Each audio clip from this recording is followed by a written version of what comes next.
Alahady faharoa folo ny volana jona 2024 araba toboko lafinaritra toboko vavy ny toetry ny androntsika indray somary misy miakatra zany ny tsioka atsimo amin'ny ankapobeny aty amin'ny faritra atsimonosy aty mafy de mafy ny rivotra amin'iny faritra iny noho izany indrindra nandefasana ny vigilance Vanfort ho amin'iny faritra iny indrindra ny côte-ny Morondavatra aty Taolagnaro aty tokony hitandrana na tsy hivoaka mihitsy moa zany ny mpampiasa ranomasina amin'ny faritra iny ahinany koa mbola hitarany tsikelikely amin'ity morontsiraka avaratra atsinanan'ny nosy ray manontolo ity toraka izany ihany koa misy ny vigilance Vanfort ho an'ny morontsiraka Antsiranana hatreo Sambava ho an'ny anio ihany koa Rapitso hatramin'ny roa andro ho avy manaraka zay tokony hitandreman'ny mpampiasa ranomasina hatrany misy ihany koa ny zany hoe tsy misy lancement na vigilance izy fa tokony hitandrana fotsiny ny mpampiasa ranomasina fa somary misy rivotra mafimafy aty amin'ny morontsiraka Ambilibe sy Analalava iny de tazantsika ihany koa misy ny andian-drahona manatona ny morontsiraka avaratra Atsinananosy sy ny faritra Voany Atsinananosy amin'ny ankapobeny iny hitondra orana betsaka amin'iny faritra iny zay nanaovana antsika ny vigilance forte pluie ihany koa amin'ny ankapobeny dia ny district rehetra ao anatin'ny faritra ny Savatsy Analanjorofo no mahazo izay vigilance izay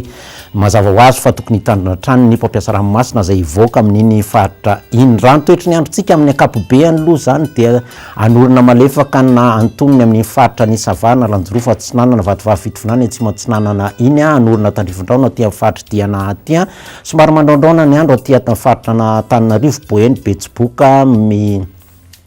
Melaka iny mifaritra sisa somary maimaina ny andro ny toetrandro ny tolakandro dia tsy de misy fiovana firy ny morontsiraka Atsinanana hisy herika ny aty amin'ny faritra Ilatsinanan'ny aty Nalamanga zany amin'ny ankapobeny de nisy ny orana Tandrifondraona amin'ny faritra sasany aty amin'ny atitan'ny Bongolava aty amin'ny atitan'ny Melaky aty de Diana koa mahazo ny orana Tandrifondraona faritra sisa dia maimaina amin'ny ankapobeny raha makasika ny toetry ny marim-panantsika amin'ny ankapobeny somary miakatra kely zany 12 Antananarivo 9 Antsirabe ny faritry morontsiraka 10 hatramin'ny 13 degré Celsius ny mafana indrindra 20 any amin'ny faritra Maivatanana any ny faritry ny atitany 20 hatramin'ny 20 degré Celsius ary morontsiraka 20 hatramin'ny 13 degré Celsius ny toetrandro amin'ireo tanàn-dehibe ivelan'i Madagasikara manorana Tandrifondraona ny amin'ny Milan sy ny any Paris any somary mandraondraona ny any Johannesburg Nairobi manorana Tandrifondraona rankotroka ny any Bangkok nosy manodidina antsika anorana Tandrifondraona rankotroka ny any Seychelles sisan'izay tsy misy kotroka fa dia orana Tandrifondraona tsotra Port Louis Comores Saint-Denis de hatreto fotoana iarahako aminao mandram-piana doboko hello